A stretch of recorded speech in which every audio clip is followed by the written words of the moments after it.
When he walked in saying we need to talk, I already knew. Not because I was psychic, but because the truth was scattered all over the house, only he thought he could hide it. Different perfume on normal days. Endless showers with loud music, messages that came late and were deleted too quickly. That crooked smile after checking his phone. I had no proof. Not yet. But I had that constant discomfort, that silent warning women learn to decipher too early. When he said, I don't know what I feel anymore, I thought, it's easy to lose feelings when you've already given them to someone else. I stayed quiet. He poured out his prepared speech. Round phrases, emotional, too rehearsed to be spontaneous. I've changed. I need some time. I don't want to hurt you. I listened to everything with a calm that made him uncomfortable.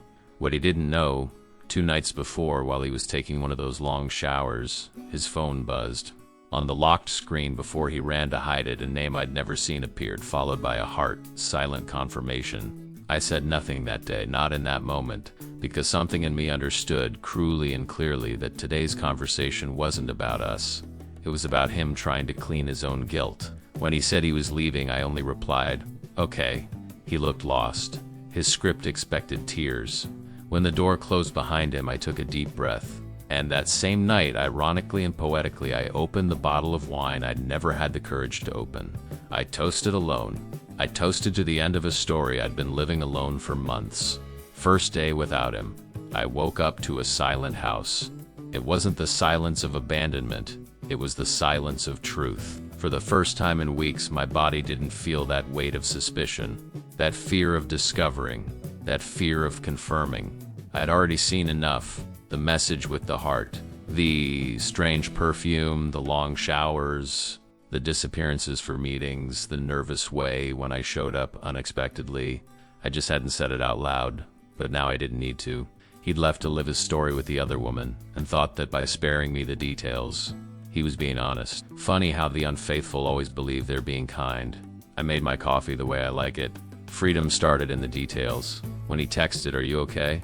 I replied, "I am." And I was. Because for the first time, I didn't have to keep analyzing behavior, smells, apps, poorly told lies. The betrayal had hurt, but the discovery brought peace. I walked to the plaza, sat on the usual bench, and thought, he didn't destroy my life. He just got out of the way. The house without lies. When I returned from the walk, I felt something new. Emotional security. Not because I was great. Not yet. But because there was no longer that feeling that I needed to sniff out the truth all the time. The phone hid nothing, the bathroom hid no one, the house hid no parallel stories. I made tea and sat with my old notebook. There were dreams I'd postponed to be part of a relationship where only I truly existed. While organizing some boxes, I found one of his shirts with a smell that wasn't mine. I held it for a few seconds, not with longing, with clarity. He was always a better actor than partner. I put the shirt in the bag of things I wouldn't want to take into the future. I took a long shower as if washing away the rest of the doubts that remained, and I understood with painful lucidity. The peace I felt wasn't because he had left. It was because there were no more lies to sustain, routine as rebirth. I woke up early and noticed something curious. I wasn't waiting for noise from his phone or suspicious messages or explanations. I made strong coffee, with garlic in the food, with loud music, everything he didn't like. It was like reclaiming territory. While tidying the house, I found a box with restaurant receipts where he said he was with people from work, dates that didn't match, possible times. I could have exploded in that moment, but what I felt was relief. I wasn't crazy. I wasn't imagining things. I wasn't paranoid, as he said. I was right all along. At 5 p.m. the intercom rang. It was him. My heart raced, not from love, from the strength of finally facing someone who tried to erase me. Before opening the door, I put my hand on my chest and said, just to myself, he lied, he betrayed, and I survived. And with that whole truth inside me, I opened the door as a woman who no longer accepts scraps. The confirmation. When I opened the door, he was there, hands in pockets. That expression trying to mix guilt with dignity. The classic expression of someone who messed up but still wants to look like the good person in the story. I said nothing, just made space for him to enter.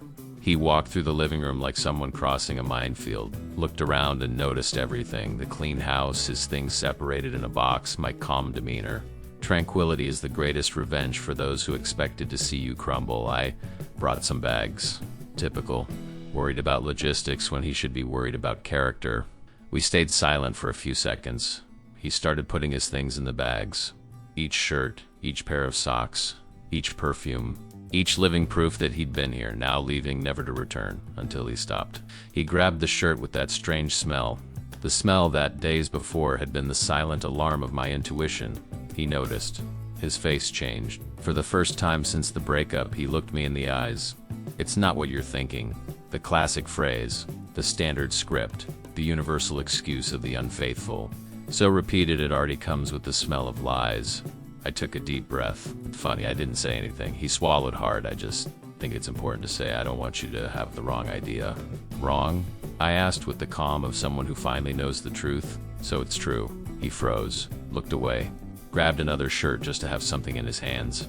It happened at a difficult time. I was confused. I gave a short laugh. Serious. Surgical.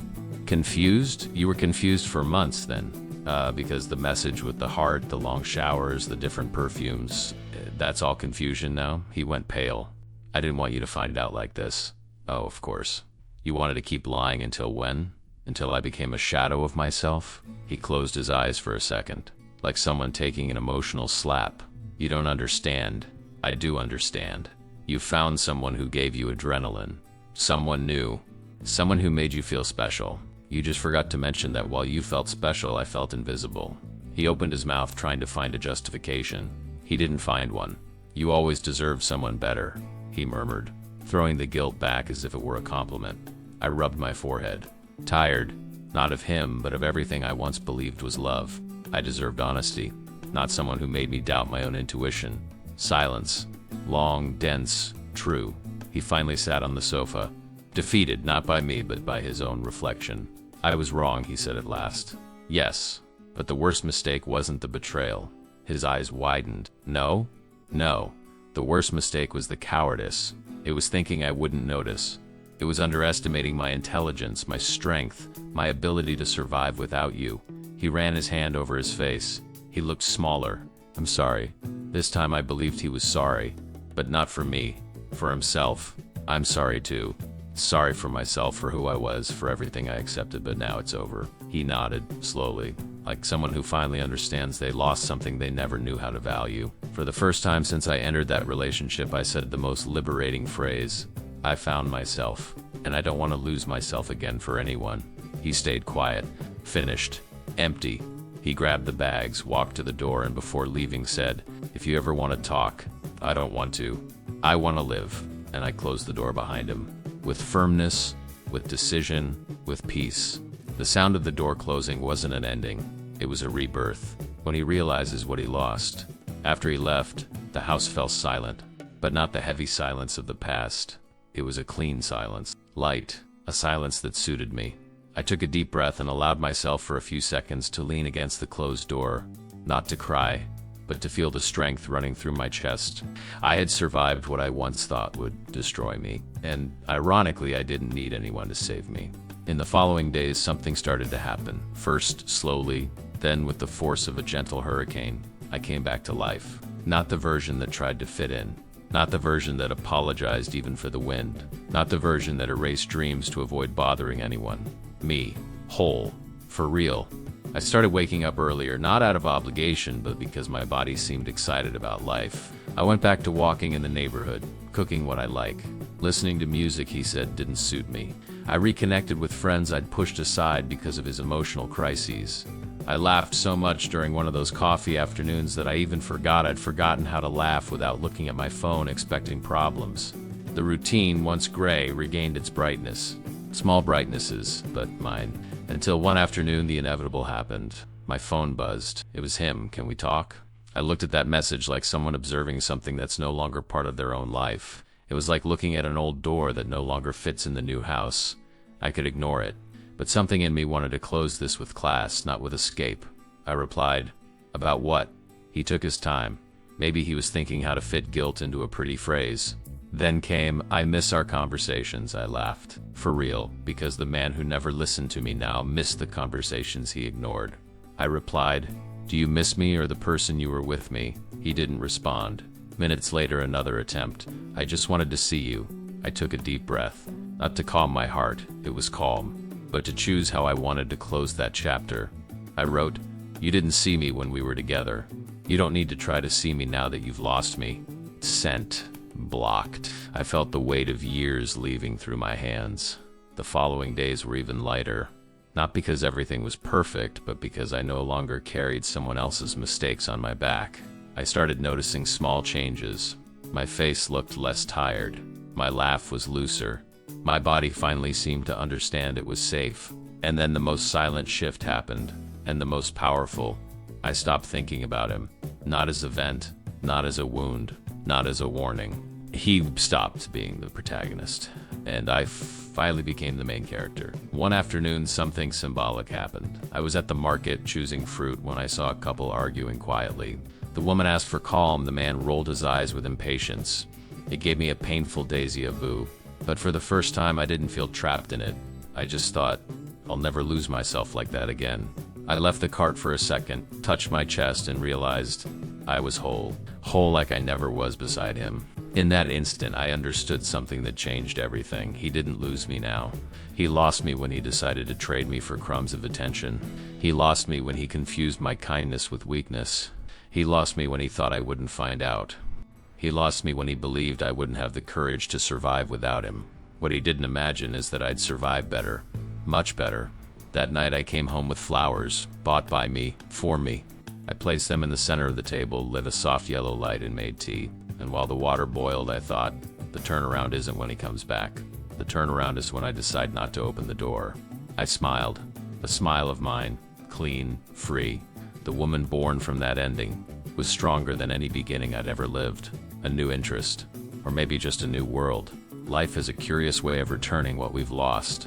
Not the way we expect, nor in the moment we plan, but at the exact instant we're ready, even without realizing it. After I blocked him, my life entered a different rhythm. Lighter, more colorful, more me. And it was in this period of silent reconstruction that something unexpected happened. On a Friday afternoon, I went to work at a new cafe in the neighborhood. The place smelled of fresh bread, had yellow light, hanging plants, and quiet music that made everything cozy. I chose a table near the window, opened my laptop, and started working. I was focused when I heard a voice behind me. "Sorry, is this chair free?" I looked up and saw a man holding 2 cups. He wasn't a soap opera heartthrob, nor did he seem to be trying to impress.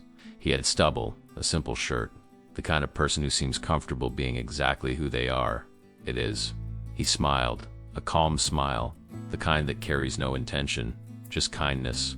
"Thanks." He placed one of the cups on my table. "Here, you dropped this when you passed the counter." I looked surprised. It was a sugar packet I hadn't even noticed I'd dropped. "Oh, thanks.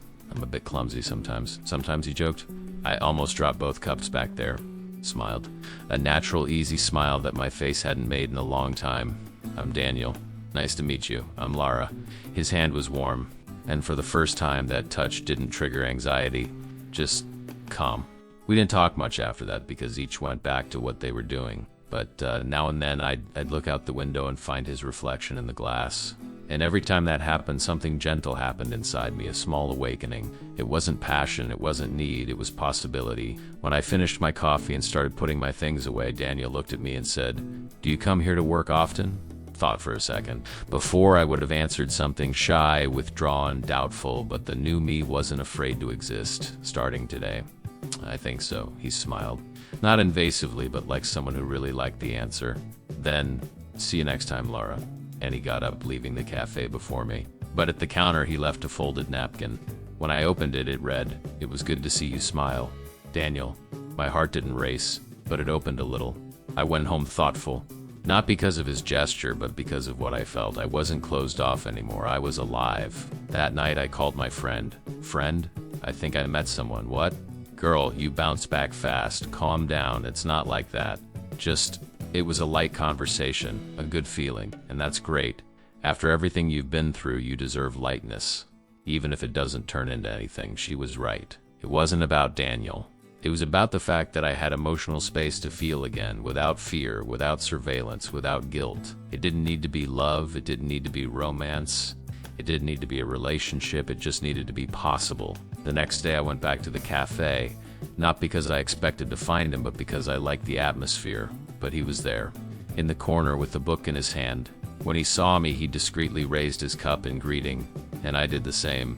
Nothing forced, nothing rushed, nothing heavy. Just two adults sharing a space and perhaps a like destiny. I sat at the same table, opened my laptop, and realized that for the first time in a long time, I wasn't defining my life by what I'd lost, but by what I was willing to live. And it was there, between coffees and shy glances, that I understood. Healing isn't when you find someone new. It's when you realize the old one has no power over you anymore. Daniel was just a metaphor. Life was telling me, you're back, you're ready, and I was. The final toast. I never imagined that the ending of my story with him, an ending so ugly, so unfair, so exhausting, would lead me to such a beautiful version of myself. But life has these sweet ironies. It breaks where it hurts, to bloom where we never imagined. That night, coming back from the cafe, I realized it had been a while since I'd come home with this feeling. Lightness. It wasn't exaggerated excitement. It wasn't romantic expectation. It wasn't a fantasy of starting over beside someone. It was presence. It was peace. It was me, with myself. I lit a soft light in the living room, put on calm music, and went to prepare dinner. This time unhurried, without fear of making mistakes, without trying to guess what mood someone would have when arriving. While stirring the pot, I realized something simple but powerful. I wasn't waiting for anyone. I was living. That changed everything. After dinner, I went to the kitchen cabinet and saw the wine bottle, the same one I opened the day he left, the same one that was a symbol of liberation. A third of it was still there. I grabbed the bottle, poured some in a glass, and sat on the sofa. I looked at the closed door, the door I once feared seeing open, and the one that now protected me. I slowly raised the glass, alone in my living room, and alone in a good way, in a whole way, to me, and I took the first sip. The wine was still strong, still acidic, still not to my taste. But the feeling it brought now was very different from the first time. The first glass was a cry of survival. This one was a song of rebirth. I grabbed the notebook I'd found days before, the one with the almost erased dreams, and opened to the page where it said, "Things I Want to Live." I grabbed a pen, breathed, and started writing. Travel alone. Learn something new. Take care of myself again. Make choices without fear. Meet people who live light days. Be proud of the woman I am. When I finished, I looked at the list and felt a gentle warmth in my chest. For years, I stopped writing dreams because I was putting out emotional fires. Now I was writing to rekindle my light, and it was working. The phone buzzed on the table. A known number, but blocked. It was him, trying to call from another phone. I looked at the screen ringing. The name didn't appear, but the whole story appeared in my mind. And the decision came so calm, so natural, so mature that it seemed it had always been there. I don't need to answer. Not out of anger, not out of revenge, but because I finally understood I wasn't responsible for his neediness. I was responsible for my peace. I touched the red button and ended the call. Then I turned off the phone. Silence. The kind of silence that embraces.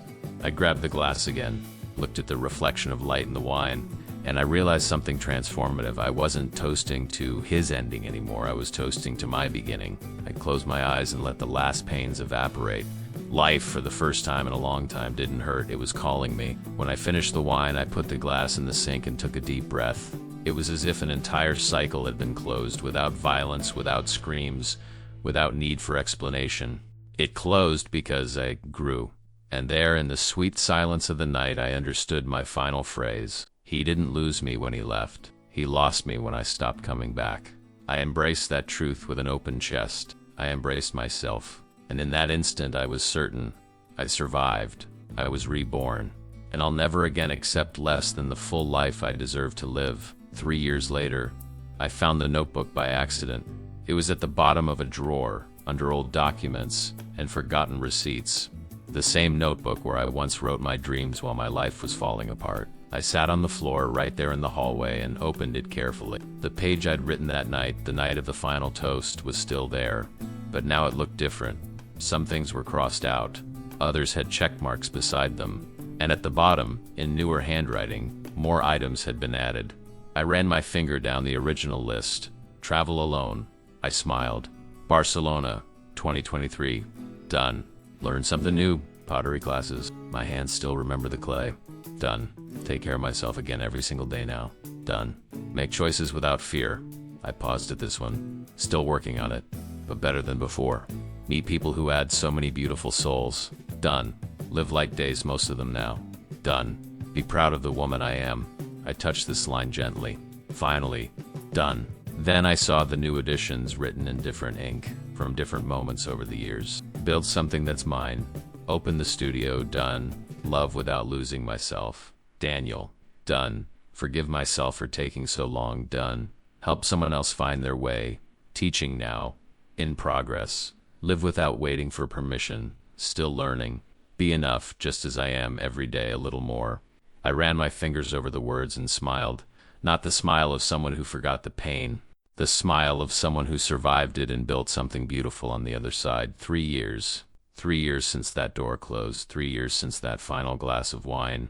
3 years since I stopped accepting crumbs. And in these 3 years, I traveled alone to 5 countries. I opened a small art studio in the neighborhood. I reconnected with the parts of me I thought were lost forever. I learned that healing isn't linear. Some days I still carried the weight, but now I knew how to put it down. And Daniel stayed. Not because I needed him to, not because I was afraid to be alone, but because he saw me, really saw me, and never once asked me to be smaller. We moved slowly, carefully, like two people who'd both been broken before and knew the value of gentleness. Some mornings I still woke up and checked, am I still whole? Am I still me? And every time the answer was yes. I closed the notebook and held it against my chest for a moment. Then I stood up, walked to the kitchen where Daniel was making coffee badly, as always, and kissed him on the cheek. What was that for? He asked, smiling. Just grateful. For my terrible coffee? For still being me. He understood. He always did.